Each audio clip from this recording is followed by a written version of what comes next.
The man delicately pinched his fingers and cautiously took his first bite of fried chicken. He then asked the driver where he should dispose of the bones. Unexpectedly, the driver rolled down the window and told him to toss them out. Witnessing this, the man couldn't help but laugh. Following the driver's example, he casually threw all the bones out the window. However, while waiting at a traffic light, a nearby girl was left utterly speechless. Yet, facing the girl's gaze, Tony remained unfazed and even offered a friendly gesture. But who would have thought that just a few months prior, Tony was a completely different person, simply because his wife kindly offered water to two workers. He immediately threw the cup into the trash with disdain. His wife felt helpless upon seeing this but said nothing more. As Tony was the family's breadwinner, Tony worked as a bouncer at a bar, ready to handle any troublemakers whenever the boss called. But that wasn't all. Occasionally, Tony would bribe the clerk with tips to secretly take important items from VIP guests. The guests would quickly become furious, and at such times, Tony would timely appear, pretending to help. My hat! Heard it was missing, so I looked into it. Reaping both fame and fortune to support his family, Tony always found various ways to supplement the household income. Every day, by the time he returned home from work, it was already dawn.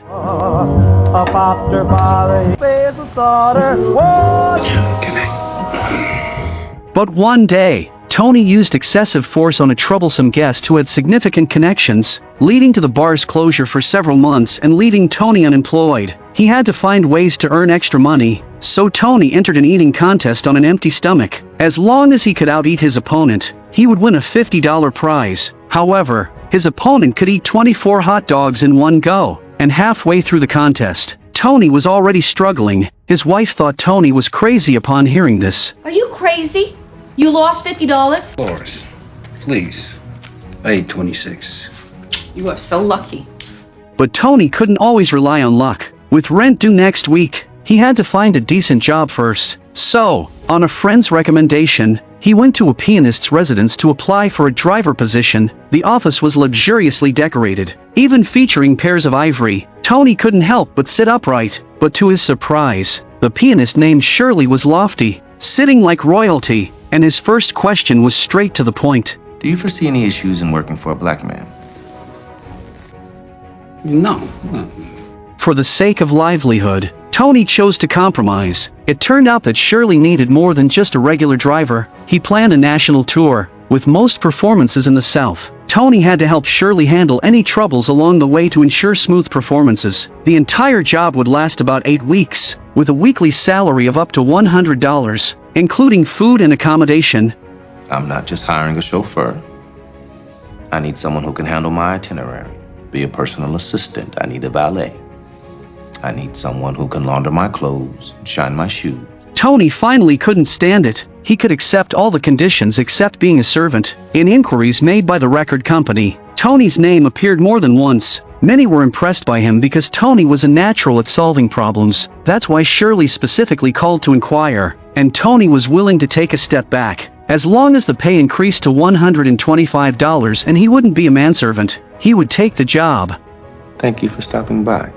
Of course, there were other ways to make quick money. Just helping friends with some small tasks unnoticed by the police could earn a large sum, possibly never needing to return to the bar job. However, Tony had his bottom line. He would rather pawn his favorite watch than do something wrong that might one day separate him from his family. Unexpectedly, early the next morning, Shirley called, agreeing to all of Tony's demands and also asking if Tony's wife was willing, as this job would require a long time away from home. Although his wife was saddened, Tony couldn't live every day eating 26 hot dogs relying on prize money. Before departure, the record company handed Tony a green book, also known as the Holiday Safe Travel Guide, detailing restaurants and hotels in the South.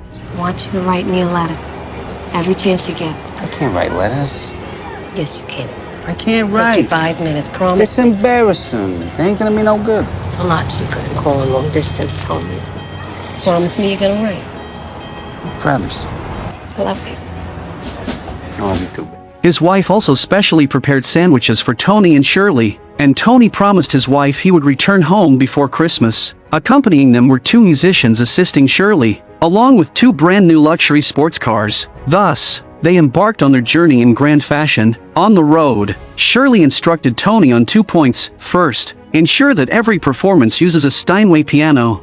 Second, every night, there must be a bottle of whiskey in his room. Tony noted everything down and casually stuffed the sandwich his wife prepared for Shirley into his own mouth. Tony had many bad driving habits, constantly smoking, filling the car with smoke, and always turning his head to talk. Not watching the road at all, Shirley was both shocked and scared, having to constantly remind him. Before Shirley could complain, during a stop to relieve himself, Tony even deliberately went back to the car to take his wallet. Shirley was speechless, feeling greatly insulted. They drove until it was dark. Arriving at their first performance stop in Pittsburgh, the two accompanying musicians chatted happily with local girls, but Shirley did not participate. He sat alone in a high place, tasting the whiskey in his hand, still with that arrogant look, but surrounded by an atmosphere of loneliness. Tony realized that the man before him was somewhat different from others he had encountered. The next day, Shirley warned Tony that in the coming period, they would be entering many high-end venues, interacting with the country's wealthiest and most cultured people, so he should avoid using foul language and pay attention to his behavior. Otherwise, it would be very ungraceful. But Tony found it too troublesome and decided to wait directly at the door. Although Shirley always had various demands, when his music played, it still captivated Tony and every audience member present. Shirley gave his first public performance at the age of 3, joined the Boston Symphony Orchestra at 18, and simultaneously held doctorates in psychology, music, and liturgical studies. In the past 14 months, he had performed at the White House twice. A true genius and musical master. But after Shirley's performance, he found Tony gambling with other drivers, which made Shirley very angry and gave Tony a stern lecture. What are you giving me shit for? Everybody was doing it. They didn't have a choice whether to be inside or out. Shirley had worked hard to enter the upper class, while Tony had the right to choose but willingly gave it up to indulge in momentary pleasures with other drivers. So Shirley felt sorry for Tony and was reminding him. That night, Tony wrote a letter to his wife. Strangely, even though he couldn't write much himself, he gave Shirley a lot of space. I saw Dr. Shirley play the piano tonight. He don't play like a colored guy. He plays like Liberace, but better. He's like a genius, I think. When I look at him in the rearview mirror, I can tell he's always thinking about stuff in his head. I guess that's what geniuses do. But it don't look fun to be that smart. I miss you very, very much. However, what puzzled Tony was that although Shirley was also a pianist, he was completely unfamiliar with other pianists on the radio and had never listened to them. During a rest stop at a gas station, there was a small stall outside selling beautiful green stones. Tony liked them, but they were expensive. But when he looked down, Tony was surprised to find an unclaimed green stone on the ground next to the stall. So Tony casually put the green stone into his pocket. But this scene was seen by another musician. The musician secretly told Shirley, who would never allow his driver to steal, demanding Tony return the item immediately or go into the store to pay for it. But Tony refused to admit it, thinking he just picked up a stone nobody wanted. In the end, feeling guilty, Tony returned the green stone under Shirley's strong insistence. Soon, they arrived at their next stop, Hanover, located at the crossroads of America, and just approaching the south, differences began to emerge. The piano provided for the performance was not a Steinway and was filled with trash. The person in charge was just a repairman. When Tony inquired, the other party was dismissive. Piece of shit. And there's garbage in it. So take it out. What'd you say? You heard me. You got 2-3 hours. Just get a clean Steinway in here. Oh, there ain't a Steinway on campus. Not my problem. I bet there's not 2 Steinways in the whole state of Indiana. I guess you better move your ass in. Who you think you're talking to, greaseball? Luckily, Tony was excellent at his job, and after some calm persuasion, the other party came to understand their own responsibilities. At some point, something changed. Tony wasn't just doing this for work anymore. He genuinely wanted to hear Shirley play, and he wouldn't let anything ruin the performance. During breaks, Tony would write letters to his wife, filled with everyday stories and plenty of spelling mistakes, just like always. Meanwhile, his bond with Shirley grew stronger, and Tony began to realize that Shirley wasn't truly happy. Maybe that's why he drank so much. Later, Tony found out Shirley had been married once, but the constant travel tore the relationship apart. His only brother lived far away, and they rarely saw each other. Unfortunately, I couldn't do a husband act and a concert pianist act. Couldn't seem to manage both worlds.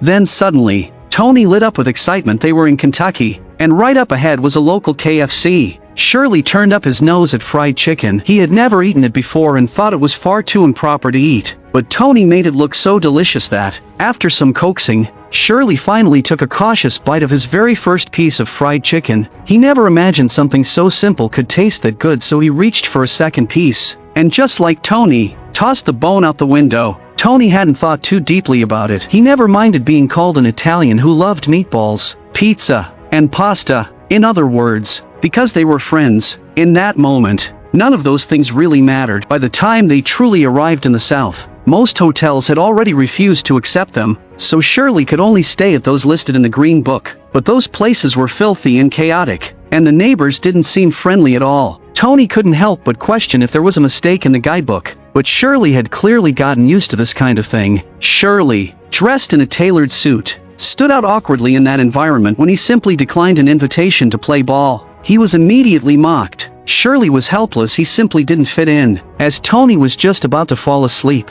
a loud, urgent knock woke him up. It turned out Shirley had gotten into trouble. He had only gone out for a drink, but a group of thugs surrounded and attacked him. To them, Shirley wasn't even worth as much as a cat or even a dog. The bar owner just stood aside and watched, showing no intention of stepping in. Tony originally wanted to resolve the issue quietly, but the thug showed no sign of backing off and even pulled out a knife. Tony then reached behind him, subtly signaling that he came prepared. Just as the tension peaked, the bar owner finally pulled out his shotgun, forcing the thugs to back off and watch helplessly as Shirley walked away. Tony thought Shirley was out of his mind. How could he go drinking alone in a place like this, without considering where he was?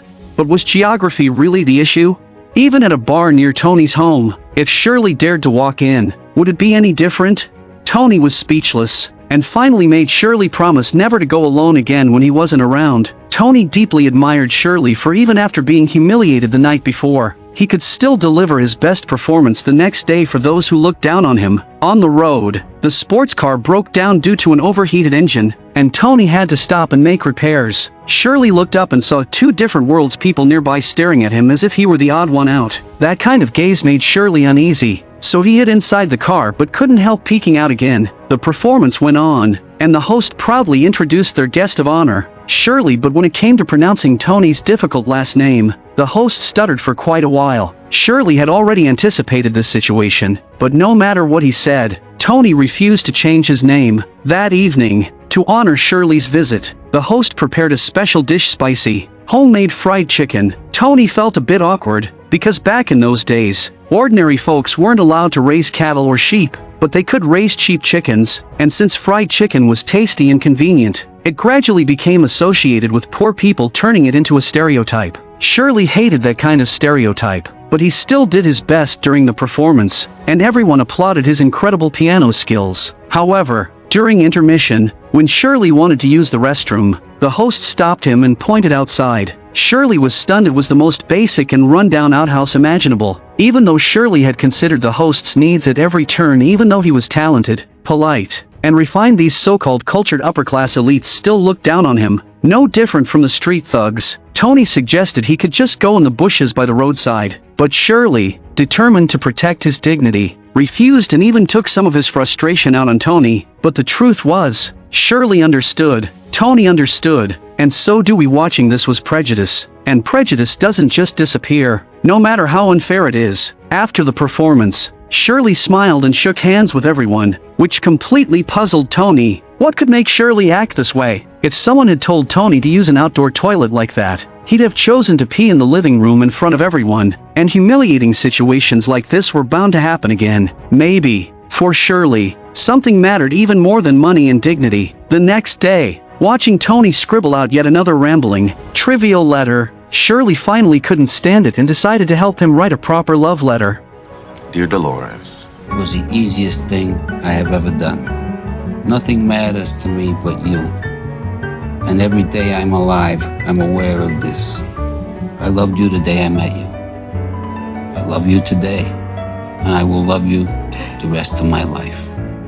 When Tony's wife received the letter, she was stunned and thought Tony had learned a lot from being around Shirley. Later, As they passed a suit shop, Shirley stopped in front of the window where a sleek, sharp-looking suit was displayed. Tony thought the mannequin's figure was similar to Shirley's, and if Shirley wore that suit, he'd look amazing. So without hesitation, Tony walked into the store. Not noticing Shirley's hesitation, the store owner greeted Tony warmly and immediately brought out the same suit from the display. But the moment he saw it was Shirley who wanted to try it on, the owner's expression changed completely. He coldly said Shirley wasn't allowed to try it on unless he bought it first and came back to tailor it, then yanked the suit away. Shirley instantly understood this man was just another racist. All he could do was keep his dignity, turn around, and leave. Even Tony felt angry and humiliated on Shirley's behalf. But he couldn't do anything. Shirley tried to release his frustration on the piano, hammering the keys harder than ever, but his heart remained in turmoil. That night, Tony received a phone call and immediately rushed to the local bathhouse. Shirley had been caught by police during a date with a man.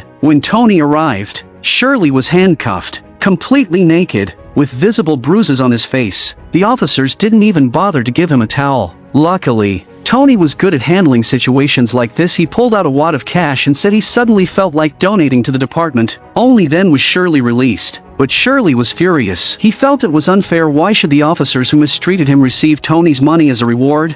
He couldn't accept such a bribe, but Tony had no choice. He had to make sure the tour continued without problems. If news of the incident got out, Shirley's entire career could be destroyed. Deep down, Shirley wanted to thank Tony, but his pride and insecurity made him say the opposite. Tony asked if Shirley needed any makeup since there was another show tomorrow and the bruises on his face were too obvious. Shirley turned him down, but once back in his room, he quietly covered the bruise himself. He always carried a compact powder with him, as if that could hide the kind of pain that words never could. Coincidentally, at the next stop, Tony ran into some old friends. Speaking in Italian, they asked why Tony looked so down and told him to swing by the bar that night. There was big money to be made. Tony felt ashamed, hoping Shirley didn't understand Italian, but when Tony stepped out of his room that evening, he found Shirley already waiting by the door. It turned out Shirley not only understood Italian, he could speak it. He immediately offered to hire Tony as his tour manager, doubling his pay, though with heavier responsibilities. But Tony turned it down on the spot. He saw the fear in Shirley's eyes. Shirley was afraid Tony would leave with his friends,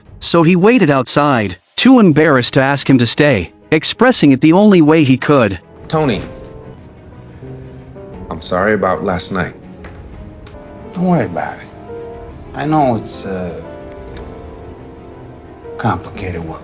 At that moment, for the first time, even the blunt, outspoken Tony started to choose his words carefully, just like Shirley. From then on, the two began having more heartfelt conversations, like real friends. The record company, however, didn't believe the audience would ever accept Shirley as a classical pianist. They wanted to rebrand him as a different kind of pop performer, the type who smokes while playing, with a glass of whiskey resting on the piano. But real pianists don't place whiskey on their instruments, and Shirley insisted on playing classical music to prove a point. Tony disagreed completely. He didn't care what the company thought. He only knew that people loved the music Shirley played with his fingertips. That was the path. Shirley should follow the music that belonged to him and him alone. Under Shirley's guidance, Tony's letters got better and better. His wife read them to friends and relatives, and everyone who heard them was full of envy, especially the men, who felt ashamed by comparison. They continued heading south, performing at various concert halls, often receiving surprised looks from passers-by. Tony would always respond with polite greetings. Soon it was Christmas season. On the road,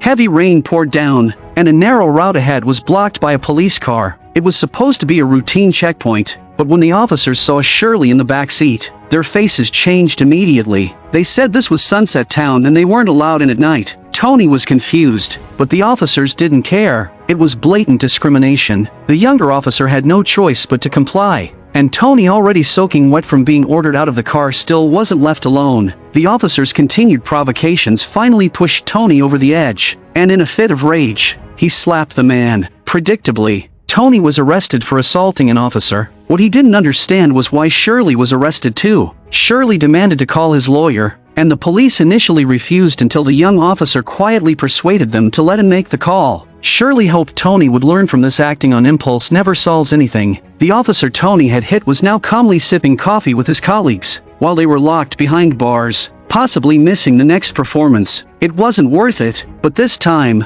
the police had messed with the wrong person. The moment the call came through, the officers were thrown into a panic because the man on the other end of the line was the governor, and the person who had called the governor was none other than President Kennedy's brother. Tony could hardly believe it. Shirley had connections that reached that far, but Shirley didn't feel proud at all. For such a trivial matter, he had to trouble two brothers who were working just as hard to change this country. That kind of thing was what lowlifes did. Shirley didn't understand his own people, how they talked, how they lived, what they ate. He didn't even know the people Tony always mentioned. In contrast, Tony had lived his whole life in his own neighborhood, with his wife, his family, and his friends. He was just a guy who worked his butt off every day so his family could eat. Shirley was a man of stature. He lived atop a castle and traveled the world playing for the wealthy. Tony lived on the street, while Shirley sat on a throne. Tony's world was far messier than Shirley's. The two got into a heated argument. Shirley, furious, demanded Tony pull over and walked off alone into the rain. Tony rushed to stop him. Shirley finally let out all the hurt and pain bottled up inside, and Tony didn't know what to say or why Shirley had to do it out in the rain. Maybe it was because Shirley didn't want Tony to see his tears. By the time the rain stopped,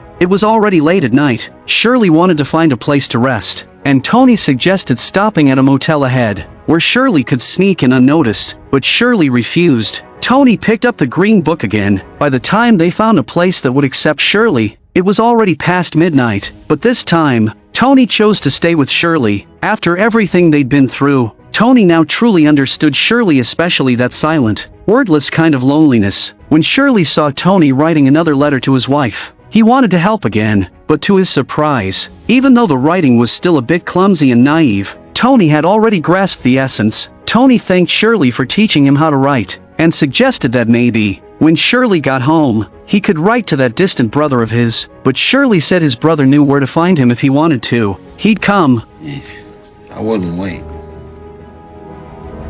You know, the world's full of lonely people afraid to make the first move. Finally, they arrived at the last stop of the tour. The host was polite and even had Shirley's sports car parked at the front entrance, saying it was a VIP spot. He spoke flattering words while leading Shirley through the back door. The room prepared for Shirley was next to the kitchen, a tiny storage space, too small even to hang a coat, with the smell of grease wafting out the moment the door opened. Shirley and Tony just smiled. Tony went into the dining room first. He was starving and began devouring his food. Looking at the two musicians who had traveled with them, he once again asked why Shirley endured all this. One of them finally answered. 6 years ago, the king of jazz, Nat King Cole, was invited to perform at the Municipal Hall in Birmingham. He was the first black artist ever invited to perform in that city. But shortly after the concert began, a group of men attacked him because he played music they didn't think belonged to him. They dragged him off the stage and beat him brutally. Tony raised his glass with the two musicians. They only had one more show to go, and then it would all be over. He waved at Shirley to come join,